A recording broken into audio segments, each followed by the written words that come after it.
بسم اللہ الرحمن الرحیم باب فضل من خرج الى المسجد ومن راح. مسجد میں آنے اور جانے کا ثواب. دیکھو راہ یا روح اور رواحت کے معنی آتے ہیں آدھی زبان چلنا، اور غدوۃ کے معنی آتے ہیں صبح کے وقت چلنا، لیکن یہاں راہ مطلق جانے کے معنی میں. امام بخاری رحمۃ اللہ علیہ اس باب میں حدیث کے الفاظ کے بجائے لفظ خرجہ لائے یہ بتانے کے لیے کہ جس طرح نماز پڑھنے کے لیے مسجد میں جاتے وقت جتنے قدم آپ اٹھائیں گے ان قدموں پر آپ کو ثواب ملے گا. جب نماز پڑھ کر واپس آئیں گے تو واپسی میں بھی اسی طریقے سے قدموں کی گنتی کے مطابق ثواب ملے گا. اور یہ بات امام بخاری رحمۃ اللہ علیہ اس لیے لاتے ہیں کہ کسی کو یہ وہم ہو سکتا ہے کہ جب آدمی مسجد جا رہا ہے تو اس کا جانا عبادت کے لیے ہے، تو اس کے قدموں پر ثواب کا ملنا سمجھ میں آتا ہے. نماز پڑھ کے فارغ ہو گیا، اب گھر کی طرف آ رہا ہے تو اب اس کے قدم عبادت کے لیے نہیں اٹھ رہے ہیں بلکہ دنیا کی ضرورت کے لیے اپنے لیے اٹھ رہے ہیں، تو اب تو بظاہر ثواب کا استحقاق نہیں ہونا چاہیے. حضرت امام بخاری رحمۃ اللہ علیہ فرماتے ہیں کہ جانے میں جس طریقے سے ثواب ملے گا واپسی میں بھی اسی طریقے سے ثواب ملے گا. اگرچہ واپسی میں اس کے قدم بظاہر عبادت کے لیے نہیں ہے، پھر بھی ان کو عبادت ہی کے زمرے میں شامل کیا جائے گا. جو آدمی مسجد جاوے اور آوے اس کے ثواب کا بیان.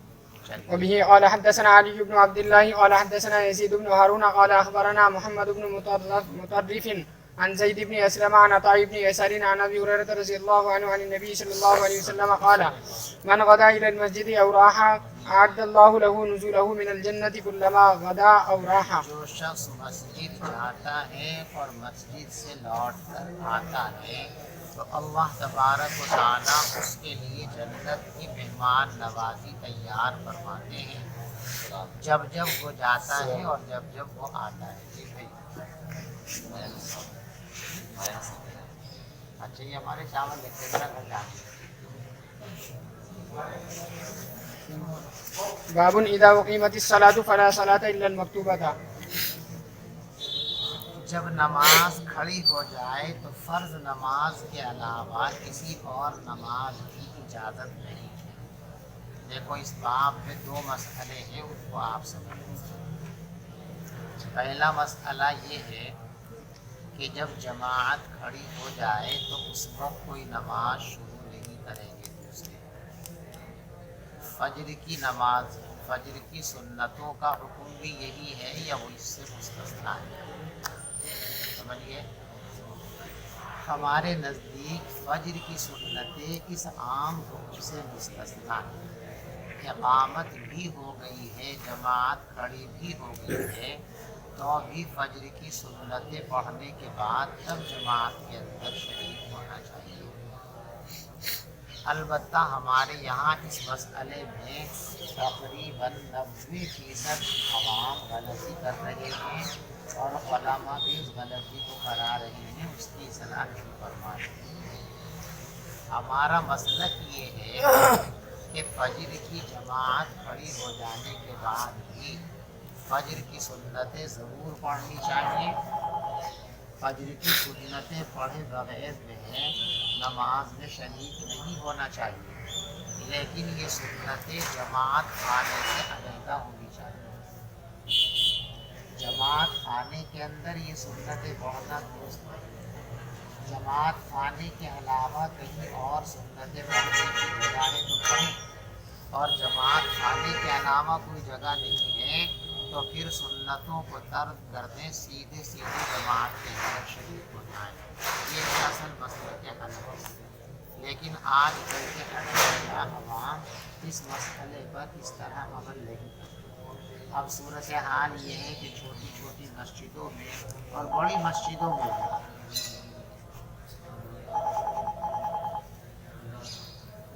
جماعت ہوتی رہتی ہے اور وہی جماعت خانے کے اندر لوگ آ کر سنتیں پڑھتے رہتے ہیں. اور سنتوں سے فارغ ہونے کے بعد پھر وہ جماعت میں شرکت کرتے ہیں، اور علماء اور ائمہ بھی اس پر نہیں کرتے ہیں، تو بہت غلط بات ہے۔ تو اچھی طریقے سے سمجھ لیجیے، حنفیہ آج کے زمانے میں علماء احناف کے مسلک پر عمل نہیں کر رہے ہیں، بلکہ نفس کے مسلک پر عمل کر رہے ہیں۔ ہمارے علماء احناف کا مسلک یہ ہے کہ جماعت خانے کے علیحدہ کسی اور جگہ فجر کی سنتیں پڑھی جائیں، اور ہمارے لوگ کہاں پڑھتے ہیں؟ 99.99% جماعت خانہ، اور جماعت خانہ بھی نہیں بلکہ اسی سب کے اندر آ کر کھڑے ہو کر نیت باندھ لیتے ہیں۔ یہ قطعاً ناجائز ہے۔ جماعت خانے کے اندر جماعت کھڑی ہو جانے کے بعد فجر کی سنتوں کی نیت باندھنا علماء احناف کے یہاں بھی درست اور صحیح نہیں ہے۔ تو جو معمول چل رہا ہے وہ مسلک کے خلاف ہے۔ مسلک یہ ہے کہ فجر کی جماعت کھڑی ہو جانے کے بعد جماعت خانے کے علیحدہ دوسری جگہ میں اگر موقع ہو تو سنتیں پڑھ لینی چاہیے، اور اگر جماعت خانے کے علاوہ کہیں اور جگہ رہی ہے تو پھر ہمارا مسلک بھی یہی ہے کہ سنت کو چھوڑ دینا چاہیے۔ بات سمجھ میں آ گئی تھی؟ جو لوگ اس وقت سنت کے جواز کے قائل نہیں ہیں فجر کے لیے، ان حضرات کا استدلال ہے اس روایت کے عموم سے، اذا اقیمت الصلاۃ فلا صلاۃ الا المکتوبہ۔ السلام علیکم۔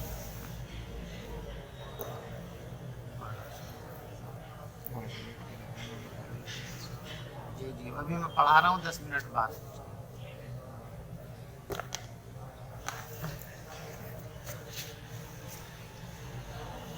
لیکن آپ ایک قاعدہ کلیہ یاد رکھیے، جب شریعت کے اندر کسی مسئلے میں کوئی عام نص وارد ہو اور پھر شریعت کی کسی نص کی بنیاد پر اس میں تخصیص کر لی جائے تو پھر وہ نص اس مسئلے کے اندر قطعی نہیں رہتی، پھر دوسری نصوص کی بنیاد پر اس میں سے دوسری چیزوں کا بھی استثناء کیا جا سکتا ہے، تخصیص کی جا سکتی ہے، حتیٰ کہ قیاس کی بنیاد پر بھی پھر اس کے اندر تخصیص کرنے کی گنجائش اور جواز پیدا ہو جاتا ہے۔ قاعدہ آپ کو سمجھ میں آ گیا؟ جی، کسی نص کے اندر کوئی حکم آیا کہ ایسا کریں یا ایسا نہ کریں، اب فقہا نے، محدثین نے کسی دوسری نص کی بنیاد پر اس میں تخصیص کر لی کہ اس میں سے فلاں مسئلہ مخصوص ہے، اس پر اس حدیث کا اطلاق نہیں ہوگا۔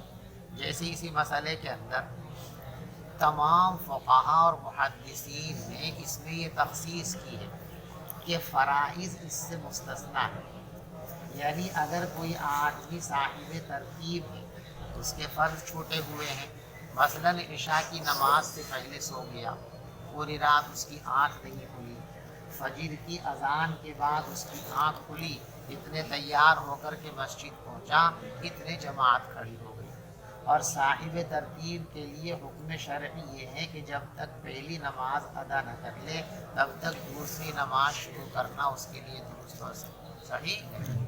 تو اب یہاں استثناء کیا گیا کہ ایسا کوئی آدمی اگر ہے تو اسے فجر کی جماعت میں شرکت نہیں کرنی چاہیے، بلکہ پہلے عشاء کے جو فرض ہیں چھوٹے ہوئے پہلے ان کو پڑھے، ان سے فارغ ہونے کے بعد پھر فجر کی جماعت کے اندر شرکت کرے۔ تو فائدہ کا استثناء ہو گیا، تو لا صلاۃ الا المکتوبہ، اب اس کا عموم باقی نہیں رہا، خص منہ البعض، ایک مسئلہ اس سے مستثنیٰ کر لیا گیا، تخصیص کر لی گئی۔ اب ہمارا وہ قاعدہ سنیے تو حقیقت ہو گئی۔ وہ جو قاعدہ میں نے آپ کو سمجھایا کہ جب ایک مرتبہ کسی حکم عمومی کے اندر تخصیص ہو جائے تو اب تخصیص کا دروازہ کھل گیا، سمجھو اس کا عموم اب قطعی نہیں رہا، اب دوسری چیزوں کی بھی اس میں تخصیص کی جا سکتی ہے۔ اسی قاعدے کے مطابق حنفیہ نے اس کے اندر تخصیص کی ہے، اور تخصیص کی وجہ یہ ہے کہ حضور پاک صلی اللہ علیہ وسلم نے فجر کی سنتوں کو غیر معمولی اہمیت عطا فرمائی، یوں فرمایا کہ اگر ایسی افراتفری کا ماحول بھی ہو کہ تمہیں اندیشہ ہے کہ نیت باندھ کے کھڑا ہوگا تو میدان کارزار ایک گھوڑے مجھ کو روند کر کے چلے جائیں گے، ایسی افراتفری کے عالم میں بھی تمہیں نماز میں ان سنتوں کا اہتمام کرنا چاہیے۔ ایک تو یہ خصوصی، اس کے علاوہ اس کی تفصیل ایک روایت کے اندر بھی مذکور ہے۔ بیہقی کی روایت میں ہے الا رکعت الفجر، کہ فجر کی 2 رکعات سنتیں اس سے مستثنیٰ ہیں، اور یہ روایت حاشیے کے اندر بھی موجود ہے۔ تو ان حالات کی وجہ سے حضرات احناف نے اس میں سے فجر کی سنتوں کا اختصاص کیا ہے کہ فجر کی سنتوں کے علاوہ باقی تمام سنتوں کے لیے، نوافل کے لیے حکم یہ ہے کہ جب جماعت کھڑی ہو جائے تو کسی دوسری نماز کو شروع کرنا درست اور صحیح نہیں ہے۔ ٹھیک ہے، امام مالک رحمۃ اللہ علیہ کی رائے بھی یہی ہے، اور امام اعظم ابو حنیفہ رحمۃ اللہ علیہ کی رائے بھی یہی ہے کہ اب کوئی سنت نہیں ہوگی، البتہ فجر کی سنت اس سے مستثنیٰ۔ کسی اور نماز کے موقع پر کسی آدمی نے سنتیں اور نفلیں شروع کر رکھی ہیں اور ادھر اقامت ہو جائے، نماز کھڑی ہو جائے، تو کیا کریں؟ ائمہ ثلاثہ کا مسلک یہ ہے کہ توڑ دو۔ کوئی آدمی مسجد میں آیا ظہر کی نماز سے پہلے، اس کو اندازہ تھا کہ ابھی جماعت ہوگی، اس سے پہلے میں 2 یا 4 رکعت پڑھ لوں گا،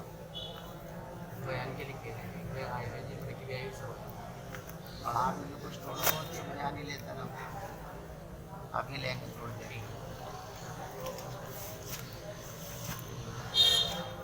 ائمہ ثلاثہ فرماتے ہیں کہ اگر آپ کی وہ نفلیں جو آپ نے شروع فرمائی تھی ابھی پوری نہیں ہوئی ہیں تو بس یہی سلام ہے، اس لیے کہ ان کے یہاں نوافل کو شروع کرنے کے بعد توڑ دینا جائز ہے، کوئی گناہ نہیں ہے، اور توڑنے کے بعد اس کی قضا کی بھی ضرورت نہیں ہے۔ یہ مسئلہ اسی کتاب میں کتاب الایمان کے اندر تفصیل سے آپ کے سامنے گزر چکا ہے۔ ہمارے یہاں نفل شروع کرنے میں تو انسان مختار ہے، لیکن نفل شروع کر چکا تو اب وہ مختار نہیں ہے، اب ان کا اتمام لازم اور ضروری ہے، اور اتمام سے پہلے اگر ان کو باطل کر دیا تو پھر ان کی قضا ضروری ہے۔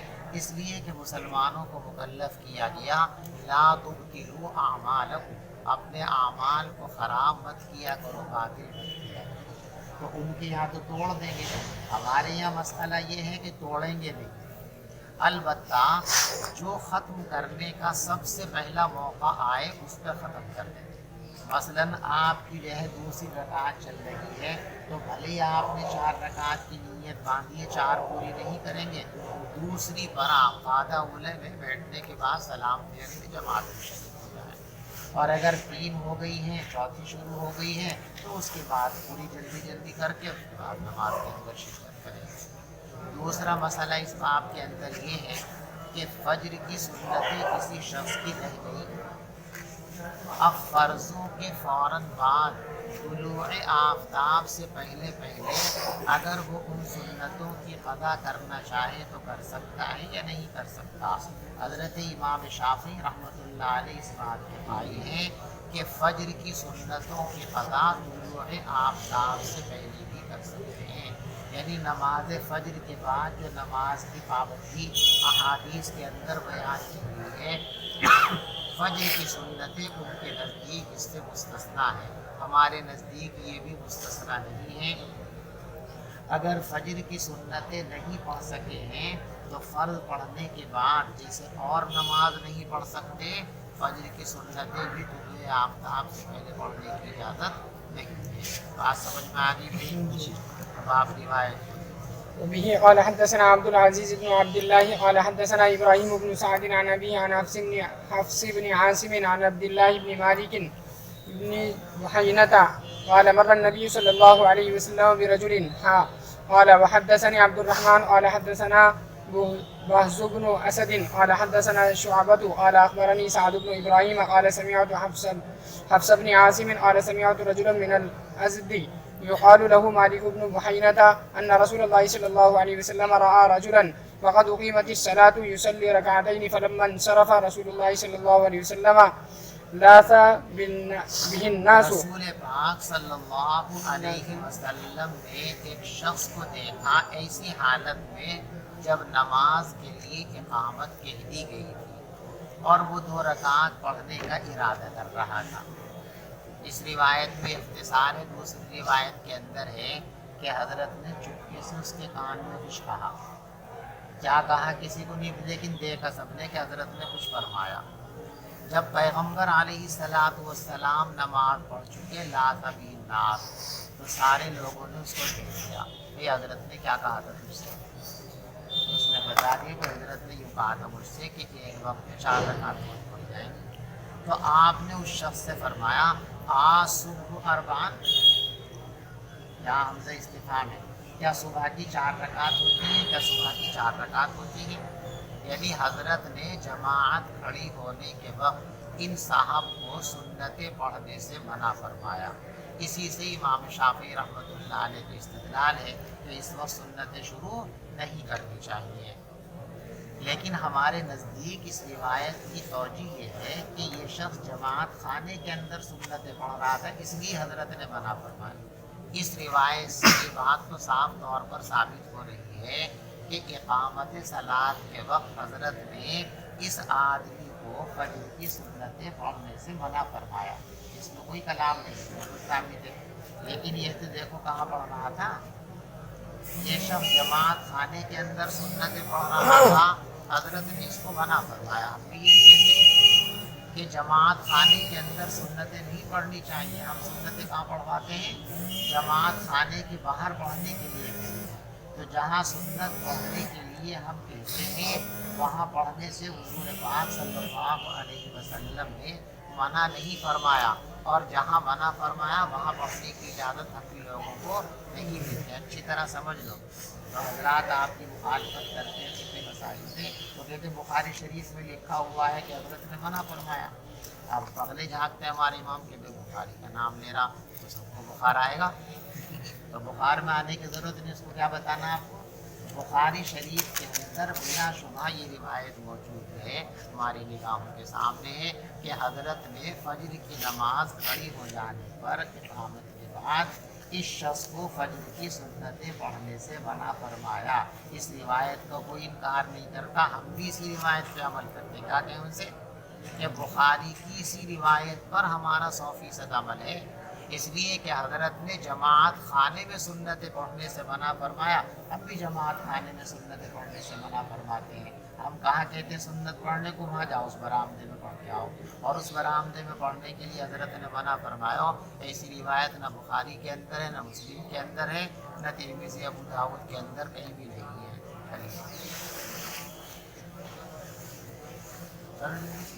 باب حد المریض ان یشهد الجماعت.